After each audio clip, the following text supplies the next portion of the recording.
Students, this is Dr. Mohga, and today I'm going to be talking about electromagnetic spectrum. Let's start.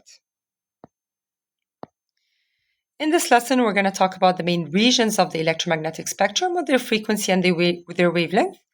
And then we're going to talk about the speed of light in vacuum, the uses of the different regions of the electromagnetic spectrum, and how excessive exposure can affect us, and their uses in terms of satellites, specifically the microwave. Let's start.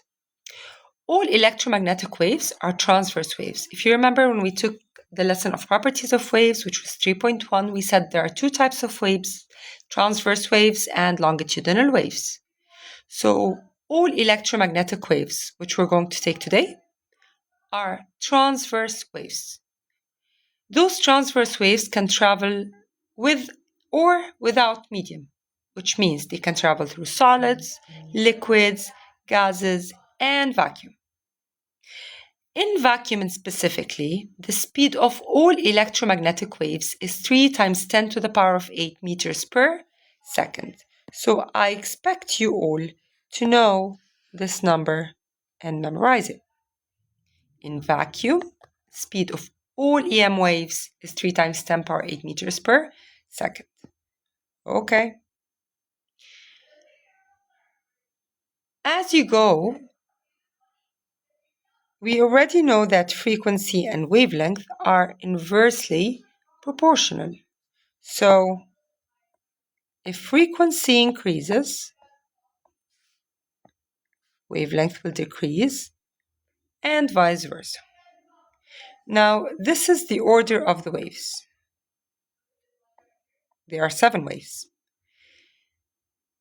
Radio waves have the lowest frequency and the highest or the longest wavelength. Gamma rays, on the other hand, have the highest frequency and the shortest wavelength. So as you're going down, the frequency is increasing and the wavelength is decreasing. Okay? All right, let's move on. So here's a common example from the past papers. Both X-rays and radio waves travel at the same speed in vacuum. We said all EM waves travel at the same speed in vacuum, which is 3 × 10⁸ meters per second. Why can X-rays cause damage to living cells, but radio waves cannot? Well, you will learn this easily, point by point. We said that as we were going down, I want to go back, the frequency was increasing. Whenever the frequency increases, so we said as we go down, frequency is increasing, and as frequency increases, the energy of the particles also increase. So penetration into cells becomes more and therefore causes more damage. So the ones that are causing the most damage out of all 7 waves are X-rays and gamma rays. Okay? So again, frequency increasing as we go down, having higher energy or ionizing energy, causing penetration of cells, causing damage. So back to our question.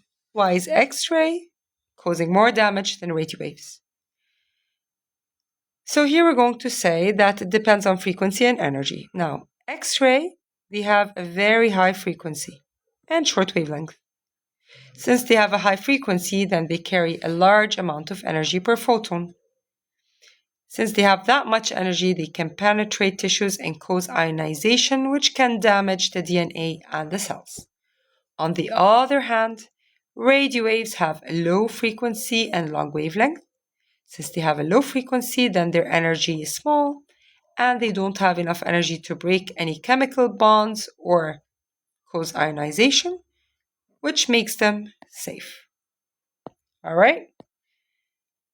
So when we're talking about the uses of electromagnetic spectrum, radio wave, which has the least frequency, is used for broadcasting, astronomy, and for tracking. Microwave is used for satellite, mobile phone signals, microwave ovens. Be careful. Here he's asking about ovens, which is the microwave.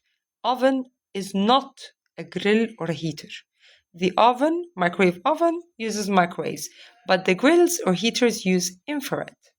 So infrared is used for grills and heaters. It's also used for remote controls, alarms, thermal imaging, and optical fiber communication, and we're going to go through this in a few seconds.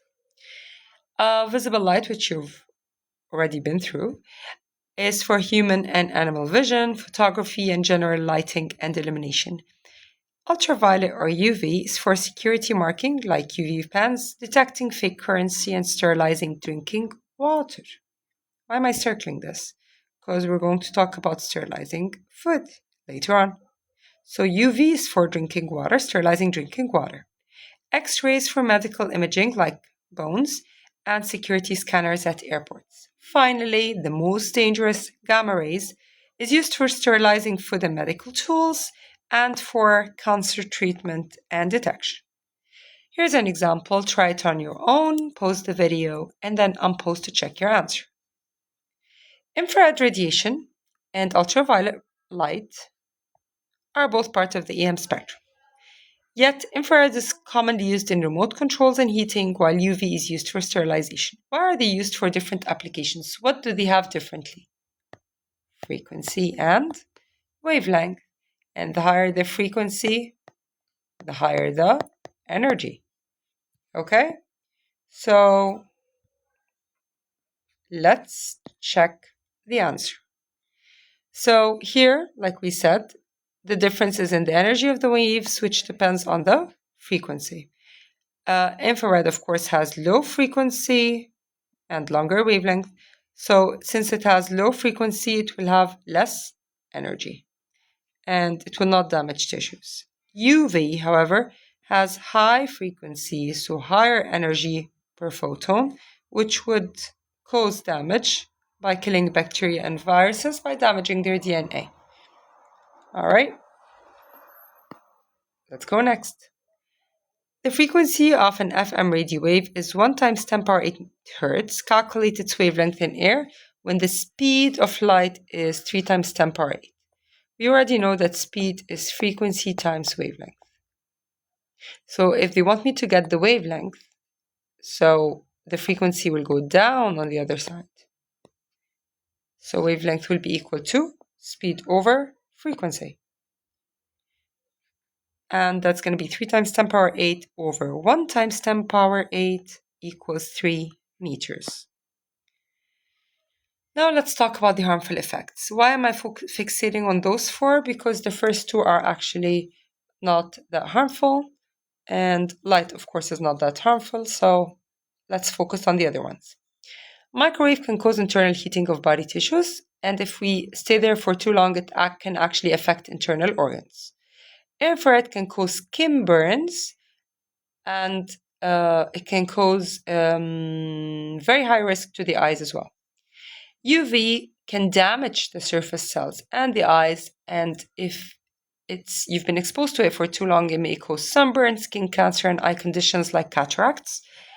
X-ray and gamma ray, which are the highest frequency, highest energy, they can cause mutation or damage to DNA and body cells, causing cancer, genetic mutation, and tissue damaging.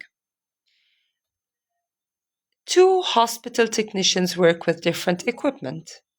Technician A works near an infrared lamp for muscle therapy. Technician B works or operates on an X-ray scanner. Which technician is at greater health risk?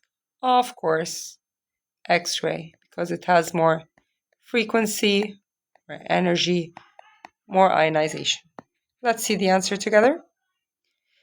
B is at greater risk because X-rays are ionizing radiation, while infrared is not. X-ray have very high frequency, so it has very high energy, it penetrates the body, damages DNA, leads to cancer and mutation. Infrared just causes the tissues to have some burns, not any kind of permanent damage. Next, we have the microwave. Microwaves are used for satellite communications. Why? Because they can pass through Earth's surface or atmosphere, without any loss or with minimal loss, and they can carry a large amount of data in a short period of time. Microwave signals are used for satellite phones, televisions, internet, and data. We have two kinds of satellites, low Earth orbit, and as you can see from its name, it's very close to Earth. It orbits very quickly, so it's not fixed at what point. What do we use it for? Low latency communication, like satellite phones and Earth observation and tracking. Geostationary satellite, stationary, so it's not moving, orbits once per day to stay above the same point on Earth. And this is actually better because it allows continuous coverage of one area. It's ideal for fixed location receivers. So we use it for direct broadcast, satellite TV, and some satellite phones and internet services. So both of them use microwaves to send and receive signals from Earth. But because they experience less atmospheric absorption compared to the lower frequency waves, they are used differently as satellites. So when we're talking about different communication systems using electromagnetic radiation, as we said, they're used wirelessly at high speeds. We use them for mobile phones and wireless internets as they can penetrate walls, and you just require a short area for transmission and reception, which helps with the short to medium range communication. If I want to use the Bluetooth, then I can easily use the radio wave instead. It can also pass through walls, but the signal gets weaker as it passes through obstacles. Now, the best one of them all is the optical fiber communication. Why do I say so? Because it can use visible light or infrared. Glass is transparent to visible light and some infrared. So light and short wavelength infrared can carry high data rates, and it's internally reflected in optical fibers with low signals. So why are microwave used to mobile phone and Wi-Fi rather than radio waves? Even though radio waves can also travel through air, because the microwave has a shorter wavelength, meaning it can go faster and transmit more with smaller antennas and penetrate wall reasonably well for indirect communication. All right. Here's another example. They gave us an internal signal used in optical fiber has a frequency of 2 times 10 to the power of 14. Calculate wavelength, and we already know the speed of light. So easy. I'll do wavelength equals speed over frequency, and then it's going to give me 1.5 micrometers. Now that we've spoken of antennas, we need to know the difference between analog and digital. Basically, the signal coming out of any kind of